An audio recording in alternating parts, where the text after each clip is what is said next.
多阿婆别人高呢，多阿婆别人没高呢，人家来高呢，哭彻底高呢，所以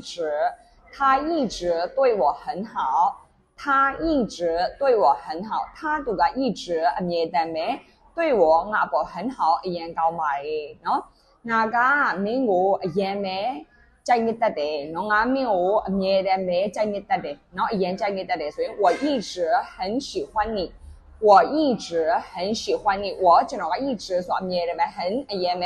喜欢你没有ใจนิดเดียวเนาะ只能เมียได้ไหมเที่ยว把它สกัดตีอยู่ลีลานี่เด้我一直在学中文我只能一直เมียได้ไหม在学ตีอยู่นี่เด้中文เที่ยว把它สกัดตีอยู่นี่เด้ยังน้องอะไรตีอยู่นี่เด้အခုတက်ตีอยู่นี่เด้所以一直เนาะ那如果叫读啊叫别人没事嘞没到不他一直都不抽烟他一直都不抽烟他读啊一直别人没都不抽烟事嘞没到吧不因为我嘞没到不အခု嘞没到不啵喏第二个叫做阿ဖေက别人没အလုပ်လုပ်နေတယ်爸爸一直在工作爸爸一直在工作爸爸阿ဖေက一直别人没啵喏在工作အလုပ်လုံနေတယ်အရင်တော့ကလုံလဲအခုလဲအလုပ်လုပ်တယ်အဖေကနော်အဲဆိုရင်မင်းကကြတော့အမြဲတမ်းဒီကုမ္ပဏီမှာအလုပ်လုပ်တာလားဆိုရင်你一直在这家公司工作吗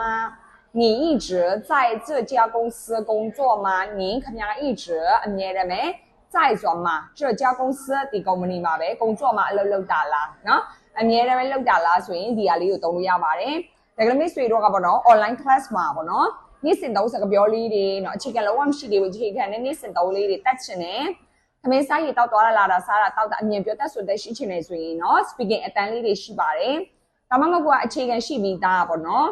။ဒီစားတောက်ဆိုင်ပိုင်း waiter ပိုင်း interview ပိုင်းတွေကိုအမြင်ဆုံးသုံးဖို့လိုအပ်နေတယ်အပြောပိုင်းကိုပဲလိုအပ်နေတယ်ဆိုရင်เนาะလော်ရှိတို့ရဲ့ online class တွေရှိပါတယ်။တကယ်လို့မိတ်ဆွေတို့စိတ်ဝင်စားတယ်ဆိုရင်တော့အမြင်ဆုံးလာအပ်ပြီးတော့တက်သွားလို့ရပါတယ်။အားလုံးကျေးဇူးတင်ပါတယ်ရှေ့大家ဒီချက်ချိုလေးပါ။